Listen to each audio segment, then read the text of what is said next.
আল্লাহর নবী বিশ্ব নবী মুহাম্মদ সাল্লাল্লাহু আলাইহি ওয়াসাল্লাম যখন কোন অন্ধকারের রাস্তা দিয়ে হাঁটতেন, আম্মা জান আয়েশা সিদ্দিকা রাদিয়াল্লাহু তাআলা আনহা বলতো, আমার স্বামী যখন ঘরের ভিতর আসতো, অন্ধকার ঘর, আমার কোনো ল্যাম্প নাই, লাইট নাই, কিন্তু ঘরের ভিতর প্রবেশ করলে আমার ঘরের মধ্যে মনে হয় আমার আল্লাহ রব্বুল আলামিন আকাশের পূর্ণিমার চাঁদের গোটাল আলোটা যেন আমার ঘরের মধ্যে আল্লাহ পাক দিয়ে দিয়েছে।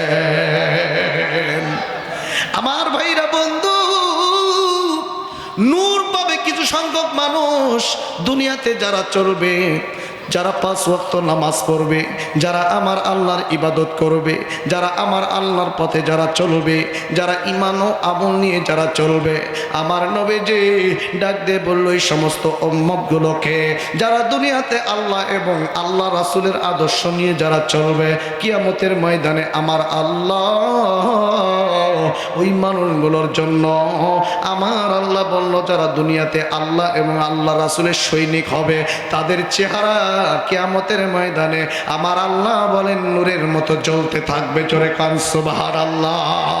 আর একটু আওয়াজ করে বলেন বাজান সুবহানাল্লাহ। কিন্তু বন্ধু, আমরা যদি আল্লাহ এবং আল্লাহ নবীজির আদর্শ ছাইরা দুনিয়ার যদি তালফাংলেল টুবল্টু মেয়ার পিছনে যদি ঘুরি, তাদের আদর্শ নিয়ে চলি, আমার ভাইরা আমার বন্ধুগণ, আজকে তো আমাদের সমাজে এমনও আছে যারা দেখবেন নেতার আদর্শ এমন আদর্শ, নেতার আদর্শ মানতে গিয়া আমার আল্লাহ আল্লাহ রাসূলের আদর্শও তারা বাদ দিয়া দেয়, আল্লাহ আল্লাহ রাসূলের বিরোধিতাও তারা করে। কথা বলেন ঠিক কিনা?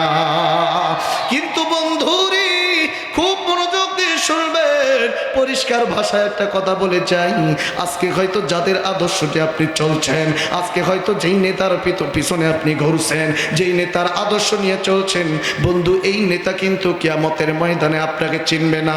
ইয়া নাফসি যে যার মতো করতে থাকবে। আখেরাত তো পরে থাকলো, পরকাল তো পরে থাকলো, কিয়ামতের ময়দান তো পরে থাকলো, কিন্তু আমরা তো দেখলাম 2024 আইসা আমার দেশের কত নেতা নেত্রী কর্মীদেরকে রাইখা আমার ভাইরা পালায় চলে গেল। তুমি মিথ্যে মামলায় ফাঁসি দিলে সোনার মানুষগুলো রে, কথা বলে ঠিক না? তুমি মিথ্যা মামলায় ফাঁসি দিলে সোনার মানুষগুলো রে, কত বড় স্বৈরাচার সে, নাই দয়া তার অন্তরে।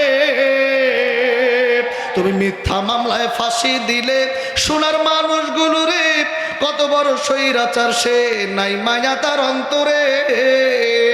ও সেই আদালত আছে, ফাঁসির দড়িও আছে, ও সেই আদালত আছে, ফাঁসির দড়িও আছে, কবে পাবো তোমার দেখা, ফাঁসির দড়ি তোমার জন্য রাখা বুবুরে, কবে তুমি আইসা পড়বা ঢাকা। আর একটু আওয়াজ করে বলেন ঠিক কিনা? দেশে আগুন লাগাইয়া আলেমদের ফাঁসাইয়া, দেশে আগুন লাগাইয়া জনতার জ্বালাইয়া, পালাইয়া সাইরা গেলে ঢাকা, গণভবনটা এখন ফাঁকা বুবুরে, গণভবনটা এখন ফাঁকা। কথা বলেন ঠিক কিনা? আমার ভাইরা আমার বন্ধুগণ, এই দেশের মানুষের প্রাণের একটাই দাবি, এই দেশের মানুষ আমার ভাইরা শাপলা চত্বরের হত্যাকারীর বিচার দেখতে চায়। এই দেশের মানুষ বিডিআর হত্যার মামলা এবং বিচার দেখতে চায়। কথা বলেন ঠিক কিনা?